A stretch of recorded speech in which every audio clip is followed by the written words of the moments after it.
Hindi cinema में ऐसे कई अभिनेता हैं जो अपने करियर के आखिरी में जब वो देखते हैं कि अब लोग हमें हीरो का किरदार निभाने पर पसंद नहीं करेंगे, तो फिर वो राजनीतिक में अपना करियर बना लेते हैं, राजनीतिक में कोई ना कोई पार्टी से जुड़ जाते हैं। उन्हीं में से एक विनोद खन्ना साहब भी थे। विनोद खन्ना साहब भी अपना किस्मत राजनीतिक में आजमाए और कई बार उन्होंने जीता भी। और आज इस वीडियो में सिर्फ विनोद खन्ना साहब के बारे में, उनको पुरस्कार अवार्ड्स कब और कौन से फिल्म के लिए मिला, आज सिर्फ राजनीतिक और अवार्ड्स इनके बारे में दो ही चर्चे होंगी। तो फिर देर क्या, चलिए शुरू करते हैं। 1977 में विनोद खन्ना साहब बीजेपी पार्टी में ज्वाइन कर लिए थे और उन्होंने 1999 में पंजाब की लोकसभा सीट गुरदासपुर से भारी मतों से जीत भी गए थे। वहीं 2002 में उन्हें अटल बिहारी वाजपेयी की सरकार में पर्यटन और संस्कृति मंत्री बनाया गया।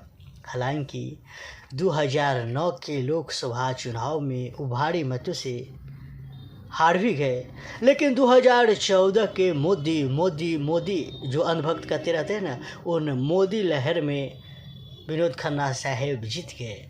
वहीं विनोद खन्ना साहब की अवार्ड्स की बात करें तो विनोद खन्ना साहब को भी हर अभिनेता की तरह कई सारे अवार्ड्स भी मिला है। 1974 में फिल्म हाथ की सफाई के लिए फिल्म फेयर सर्वश्रेष्ठ सहायक अभिनेता का पुरस्कार मिला था। वहीं 1999 में film fair life time achievement award से विनोद खन्ना साहब को सम्मानित किया गया था। वहीं 2007 में लाइफ टाइम अचीवमेंट के लिए जी सिने पुरस्कार से सम्मानित किया गया था। और हो सकता है दोस्तों, हम कहीं बोलते बोलते विनोद खन्ना साहब का नाम लेते लेते कभी राजेश खन्ना साहब का भी लिया जाता है, क्योंकि दोनों का नाम सेम ही है। तो उसके लिए कोई बात नहीं, ये सारी बातें विनोद खन्ना साहब से ही, उनकी ज़िंदगी से ही, मतलब उनके ही राजनीतिक और उनके ही पुरस्कार अवार्ड से जुड़ा था। खैर, विनोद खन्ना साहब की मृत्यु की बात करें तो उन्होंने, या यूँ समझ लीजिए, अप्रैल 2017 को विनोद खन्ना साहब की तबीयत खराब हुआ था, जिससे उन्हें हॉस्पिटल में एडमिट कराया गया था, पर हालत उनके ठीक नहीं हुए और 27 अप्रैल 2017 को 11:20 पर अंतिम सांस लिए और सबको सदा के लिए छोड़ गए और इस दुनिया को हमेशा हमेशा के लिए अलविदा कर गए। विनोद खन्ना साहब, उन्होंने फिल्म में आए थे अपने पिताजी के सर देकर, पिताजी ही उनको सर दे दिया था, क्योंकि उनके पिता लोग नहीं चाहते थे कि ये फिल्मों में जाए, लेकिन विनोद खन्ना साहब अपने पिता का शर्त मंजूर किया।